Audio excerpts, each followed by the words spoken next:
உலகமெங்கும் அமைதி நிலவட்டும், மனிதர்கள் அனைவரும் அமைதியாக வாழட்டும்.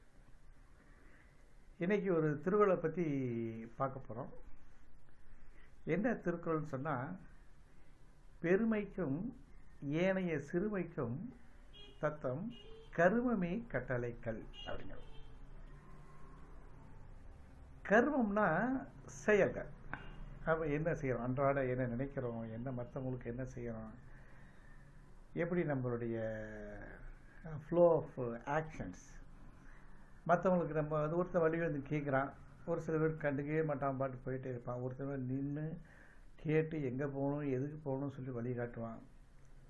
அதுதான் செயல்கள்ங்கிறது. ஒருத்தர் உதவி தேடி வர்றான்.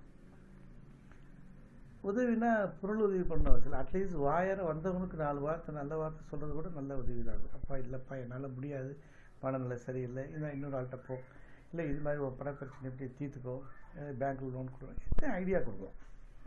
அதாவது பண உதவியாக இருக்கட்டும், மன உதவியாக இருக்கட்டும், இல்லது ஒரு சொல் உபகாரமாக இருக்கட்டும், எல்லாமே அது ஒரு உதவி தான். இதற்கு பெயர் தான் கருமம் என்று சொல்கிறார்கள். தத்தம் கருமம். பெருமைக்கும் வாழ்க்கையில் ஒருத்தர் ரொம்ப சீரும் சிறப்புமாக பெருமையாக வாழ்கிறதுக்கும் சிறுமைக்கும் ரொம்ப கஷ்டப்படுறதுக்கு. சிறுமைனா கஷ்டப்படுறது மட்டும், பணம் இல்லாத மட்டும் சிறுமை கிடையாது. பணம் இல்லாதது ஒரு சிறுமையே கிடையவே கிடையாது. போதுமென்ற மனமே பொன் செய்யும் மருந்து. ஒருத்தர் வந்து நம்மள்கிட்ட அவன்கிட்ட இருக்கிறத வச்சுட்டு திருப்தியாக இருந்தானா அவன் உண்மையிலேயே பணக்காரன் தான்.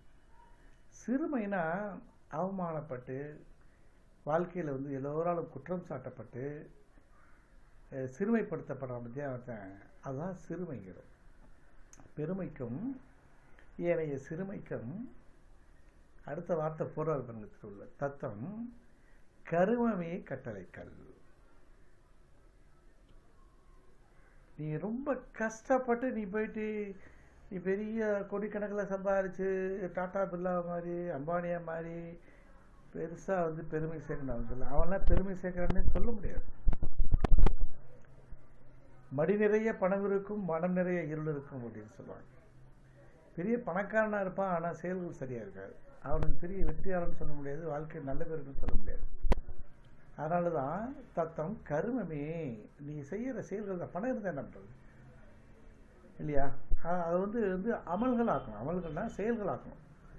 இதைத்தான் வந்து திருக்குறள் ரொம்ப அழகாக சொல்கிறது. உன்னை பார்ப்பது, ஒருத்தனை பார்த்தோம்னே, ஒரு ஆடையை பார்த்தோம்னே ஒரு ஜட்ஜ்மெண்ட் கொடுக்குறோம். ஆள் பாதி ஆடை பாதின்னு சொல்கிறோம். ஆடையை பார்த்தோன்னா ஆளுடைய அப்படியே அகங்கார், ஆடையை பார்த்தோமே சரி பெரிய எடுத்தாள், அப்படியே கதை சட்டை போட்டிருந்தா இவன் மினிஸ்டர், கொஞ்சம் இங்கே வர்றான், அது பெரிய ஆள் அப்படின்னு நினைக்கிறோம். அதே மாதிரி ஒருத்தனை இடை போடுவதற்கு திருக்குறள் ரொம்ப அழகாக சொல்கிறது. உன்னுடைய அமல்கள், உன்னுடைய செயல்கள், உன்னுடைய கர்மம், அதான் கர்மங்கிற தமிழில் சொல்கிறது. உன்னுடைய அமல்கள் நீ அணிகின்ற உடைகளைப் போல சொல்கிறது. அதாவது உன்னுடைய பாதுகாப்பு, உன்னுடைய மானம், உன்னை பற்றியான ஒரு புற மதிப்பு, இந்த சமுதாயம் உன்னை எப்படி மதிப்பீடு செய்கிறது என்பதற்கு உன்னுடைய செயல்களே காரணம் என்று திருக்குறள் சொல்கிறது. அதைத்தான் திருவள்ளுவர் மிக அழகாக பெருமைக்கும் ஏனைய சிறுமைக்கும் தத்தம் ரொம்ப அருமையான வார்த்தையை போட்டிருக்காரு.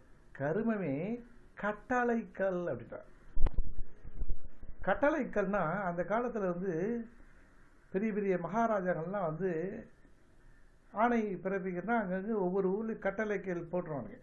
இந்த ஊர் எல்லையை தாண்டக்கூடாது, இவ்வளவு வரி கட்ட வேண்டும் அப்படின்ட்டு கல் எழுதி போட்டுருவாங்க.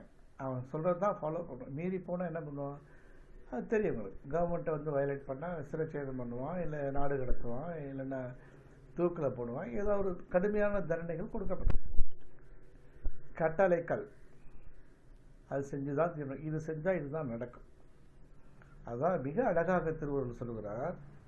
பெருமைக்கும் ஏனைய சிறுமைக்கும் தத்தம் கருமமே கட்டளைக்கல்.